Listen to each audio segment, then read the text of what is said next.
Hi folks, I hope all of you are doing well. In this video I'm going to give you what I hope will be a reasonably quick tutorial on how to upload files to our Canvas course page for the Writing Lab. Now in another video I showed you generally how to access the course page and how to add appointment requests to our calendar, so I'm not gonna go over that information again. If you need to, double check that old video, and of course if you have any other general questions, feel free to contact me.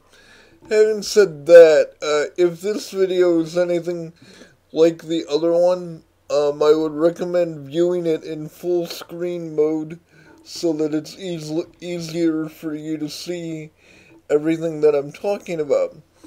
So, as I've alluded to in a couple of recent messages and documents related to our online tutoring program that we're piloting this semester, one of the new wrinkles that goes along with that is we're really going to try to minimize the usage of paper documents in the Writing Lab, and we're also going to try to minimize the amount of tutoring related files that are stored on the desktops there in the Writing Lab. Now, there will still be the WLD folder on at least one of the computers, as there has been in the past, but for the sake of document security and continuity, any tutoring related files that have been on those computers for more than a week are going to be automatically deleted. That's why I want all of you to learn how to upload the necessary files to our Canvas course shell and where to put them. So, again, when you go onto the Canvas course shell, it's going to look something like this. You would scroll your mouse over to where it says Files, which is right above Syllabus. At the moment, the word Files is in gray, and that kind of annoys me. I'm not real sure how to change that at the moment, but hopefully that will be figured out in the near future. But anyways, you would want to click on Files, and when you do, hopefully my internet connection will cooperate. You'll see this assortment of file folders that you can put files into. Just a quick rundown of what the folders are and what they mean. The consultation slips, as I've alluded to in a recent message, we're also going to use purely digital copies of the consultation slips. So when you're done properly filling out and saving those, I would like you to upload the completed copies of those into this folder here. So when you're on the Files page, click on Consultation Slips as such. Pray that it works, and it did. Now you'll see right now there's nothing in there, but of course that'll change quickly. When you want to add an individual file, you would click where it says upload right here, and then the standard file dialog box, little post-dinner burp there. The standard file dialog box that we all know by now is gonna pop up. You would then select the appropriate file off of the computer, and then you just basically double click on that file, and then it'll show an upload meter and the progress of that upload. Now, because we're mostly going to be uploading various Microsoft Word files, unless there's some sort of problem either with your home computer, or more than likely we're going to be doing this work from the computers there in the writing lab. But unless there's a really unforeseen problem with the internet connection there at school, each of those uploads should really only take a few seconds. So once you're sure that you've added the appropriate file to that folder, once you can confirm that, I would urge you then to delete the copy of that file that you had on our computer there in the writing lab. I know this is going to be a little bit tricky to get used to, but one of the reasons why I wanted to do this, in addition to data security, not having to worry about other people potentially wandering by our computers and looking at, confidential, or what should be confidential writing lab documents. But if you remember, in the past, we have also had issues with whenever they do maintenance on our computers in the writing lab, the WLD folder would get completely deleted, and then we would basically have to repopulate the folder with the necessary documents. So,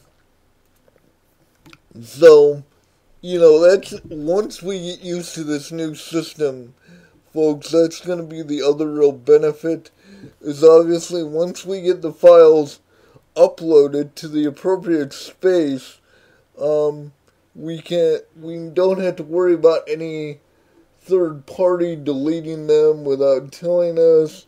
They're there essentially as long as we need them to be there. So that's the consultation slips folder. And once you're in one of the folders, you'll see kind of on the left hand side of the screen there's a file tree, and if you want to jump to another specific folder that I've added, you can do that. Like, let's just go for the heck of it to the head count reports folder. As you might imagine, that's where the weekly head count report files and the updated master head count reports are going to be stored. Now, just as a reminder to the individuals who will be responsible for those reports, what we would want to do is upload the updated weekly report at the end of each week and the updated master head count. Now, as those files are uploaded, remember that we want to keep the old weekly head count reports right where they are. Those are fine.